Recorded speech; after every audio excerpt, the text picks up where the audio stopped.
देखिए कि हमारे देश में जो भारत सरकार, हम देख रहे हैं कि हमारा जो बजट है वो 45 लाख करोड़ से को ऊपर चला गया है।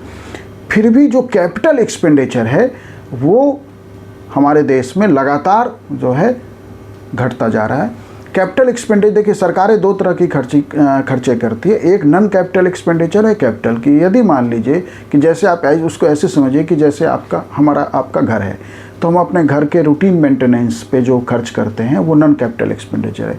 यदि हमने लेकिन उसी घर में एक नया कमरा बना दिया तो वो कैपिटल एक्सपेंडिचर है। जब आप कुछ नया सृजन करते हैं, तो अब भारत में समय आ गया है कि सरकार को इस भयानक बेरोजगारी और जिस तरह की देश में स्थिति है कि इंडस्ट्रियल डेवलपमेंट में के सहारे केवल बैठने के बजाय, क्योंकि इंडस्ट्रियल डेवलपमेंट तो प्राइवेट सेक्टर इन्वेस्ट कर रही है, लेकिन जब तक हम एग्रीकल्चर में इन्वेस्टमेंट सरकार को बढ़ाना चाहिए, क्योंकि एग्रीकल्चर जो इन्वेस्टमेंट है वो एक तरह से ग्रीन फील्ड इन्वेस्टमेंट है। उससे बड़े पैमाने पे रोजगार का सृजन होगा और पूरे अर्थव्यवस्था को गति मिलेगा, गांव तक पैसा पहुंचेगा, तो अंततः जो इकोनॉमी का रोटेशन का सिद्धांत है वो चलेगा। इसलिए समय आ गया है कि एग्रीकल्चर को फोकस में लाया जाए।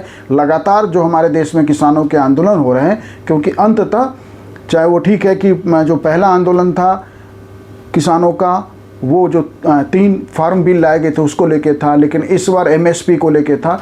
तो यदि हम एग्रीकल्चर को ध्यान दें तो किसानों के इस आंदोलन को भी रोका जा सकता है या किसानों को सेटिस्फाइड रखा जा सकता है और देश की अर्थव्यवस्था को भी गति दिया जा सकता है।